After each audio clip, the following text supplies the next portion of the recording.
It's Pongal today. A very happy Pongal to everybody. Let me show you how I made Chakra Pongal at my house. 1 cup raw rice. I'm taking Sona Masuri. If you don't have this, you can use Basmati as well.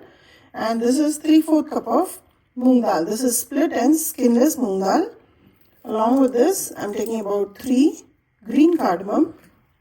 Step 1 is to heat up a Chakarai and add the Moong dal to this and roast it till you get a nice aroma. You don't have to brown it, just roast it and the kitchen will be filled with a nice pleasant aroma, and that's all you require. Now I have wiped this dal in a paper towel so there is no dust on it, and it will be ready to cook right after I roast it.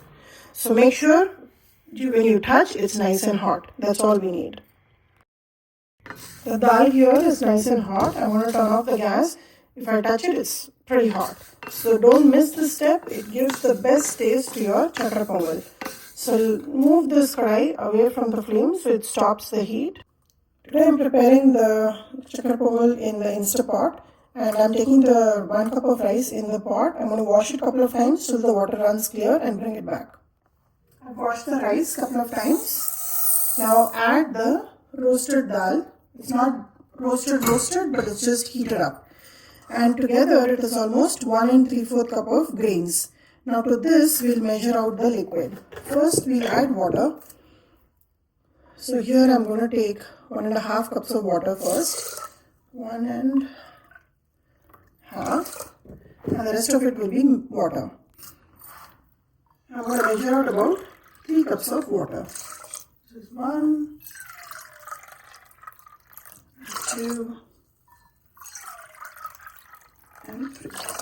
Usually for rice I add about 1:3. Now because there is dal as well, so I'm adding extra. And Chakra Pongal in general is not a very fluffy preparation. It will be like a risotto sort of a preparation. So just mix the rice and the dal well.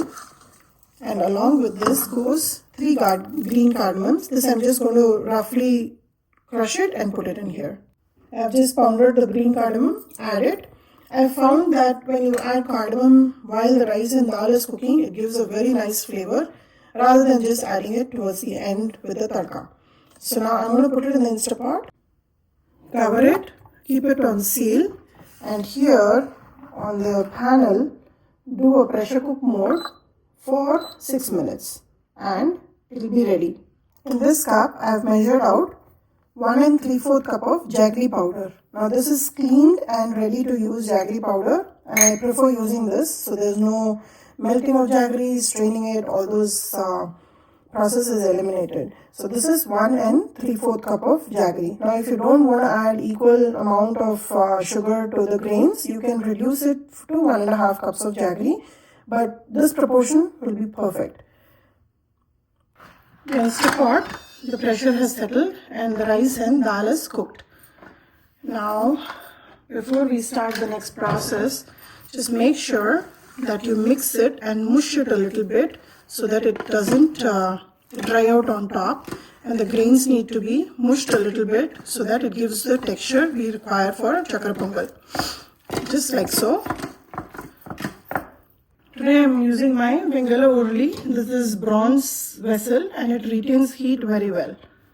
Let me start heating this up first. Once it's a little warm, add the Jaggery which we measured. This is 1 3/4 cup. To the Jaggery, add about 1 cup of water so it quickly melts, and let this come to a boil first. Now in the market you get something called as an edible camphor, and this is a very strong flavored ingredient that we use in making sweet pongal and many other sweets. But don't be tempted to add too much. A little bit goes a long way. So I'm going to take only about a pinch of it just for the flavor of Chakra Pongal.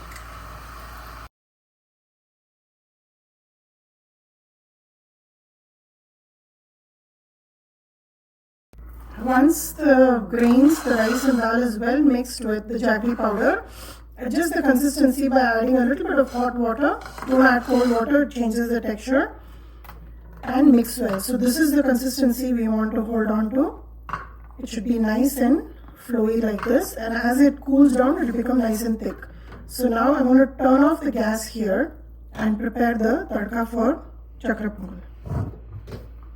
I'm adding just a little bit of the pachakalpuram, that is the edible camphor, and few granules of seeds of green cardamom, and I'll pound it for a final touch. Here I'm heating up about 1/4 cup of ghee, and in that goes another 1/4 cup of cashew nuts, which I'm going to roast till they are nice and golden, and I'm going to pour it over the Chakarai Pongal. Along with that, add just about 1/3 or 1/4 cup of raisins. This is completely optional. Mix it well, and these dry fruits, they get burnt very quickly, so make sure you roast them on a low medium flame. And the moment you see that the cashew nuts are roasted, turn off the gas, and this is ready to go into the sweet pongal or Chakarai Pongal. Here goes a very delicious tadka for the Chakarai Pongal.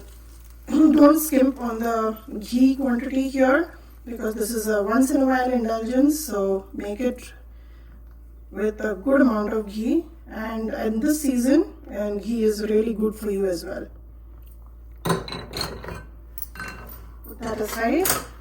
Add the pounded pachakalpuram and cardamom and mix this well, and that is your sweet pongal, Chakarai Pongal. Happy Pongal to everybody.